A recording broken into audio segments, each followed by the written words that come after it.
देखिए, ये बिल को हर हिंदुस्तानी को, जिसको ज़रा भी अकल है, विरोध करना चाहिए। नॉर्थ ईस्ट की रियासतों में इसलिए विरोध हो रहा है कि बांग्लादेश से हिंदू करोड़ों की तादाद में आके भर जाएंगे और आबादी का तवाज़ुन बिल्कुल बैलेंस बिगड़ जाएगा। अंग्रेज़ों के ज़माने से बंगाली बोलने वालों की तादाद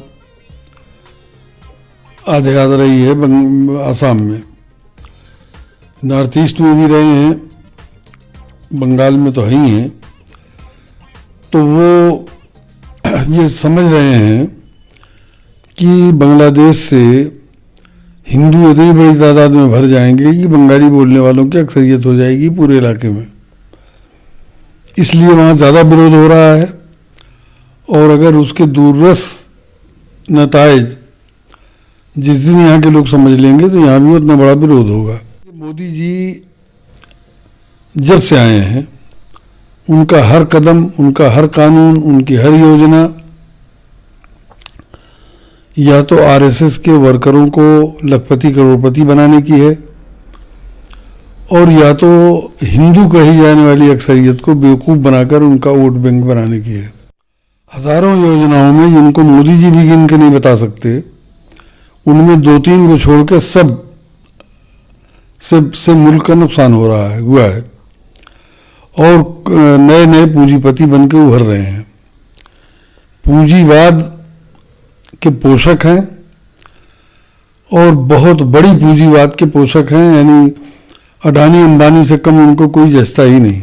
उद्धव ठाकरे इस पर राजी होते कि पहले दो ढाई साल भाजपा रहा फिर मैं रहूंगा, तो शायद राजी भी हो जाते, लेकिन वो इसलिए राजी नहीं हुए कि उद्धव ठाकरे पहले होना चाहते थे और उनको अंबानी को दुनिया का सबसे बड़ा पूंजीपति बनाना है, इसलिए उन्होंने महाराष्ट्र की एक स्टेट गंवा दी। हिटलरवाद की तरफ तो काफ़ी दिन से बढ़ रहा है, इंदिरा के ज़माने में भी बढ़ गया था, फिर उसके बाद अवाम ने उसको जब सबक सिखाया तो उसका हिटलरवाद कम्युनलिज्म और फासिज्म की तरफ बढ़ गया, जिसकी वजह से मुरादाबाद की ईदगाह में कत्लेआम हुआ, जिसकी वजह से राजीव गांधी ने घरों से उठवा के हिटलर के बाद पहली बार दुनिया में नदियों नहरों किनारे मुसलमानों को मरवाया।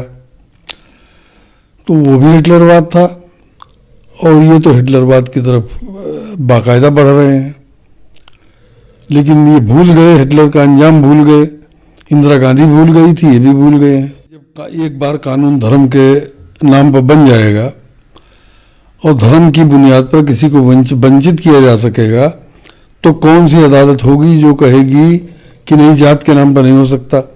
इसलिए धर्म ज़्यादा बड़ी चीज़ है, जात उससे छोटी चीज़ है।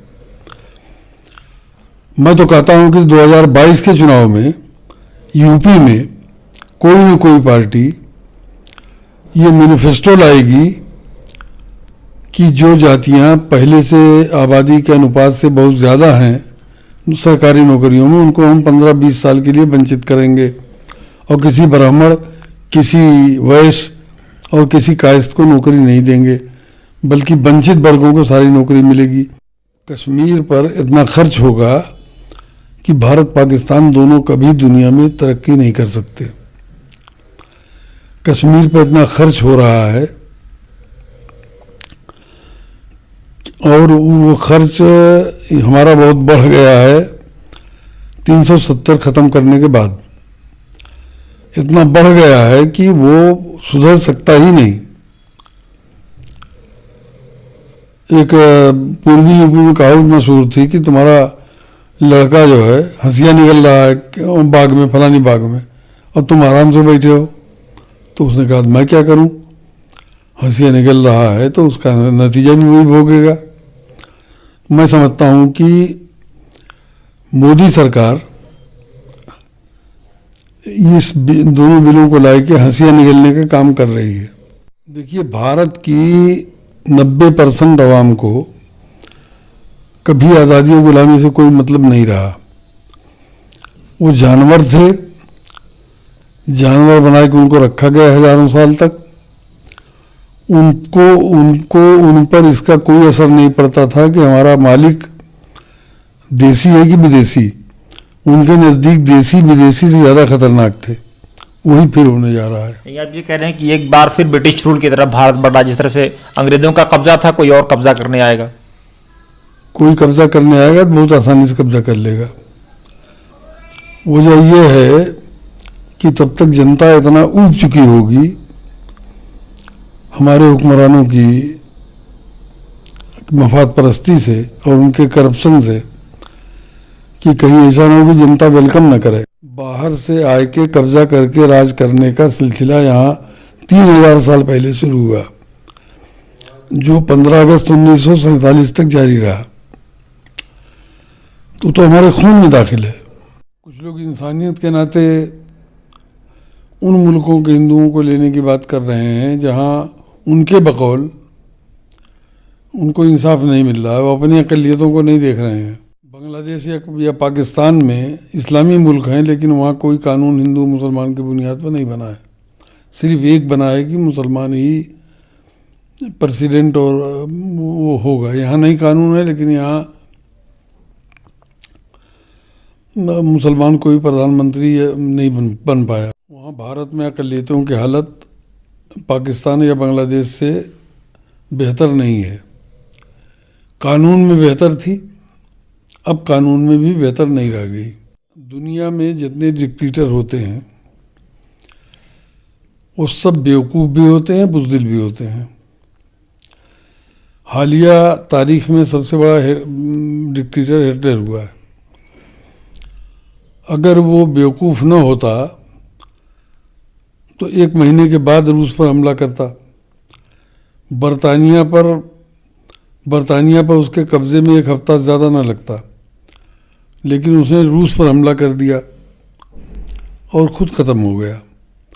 अगर वो बुज़दिल न होता तो ख़ुदकुशी न करता। ख़ुदकुशी हमेशा बुज़दिल लोग करते हैं।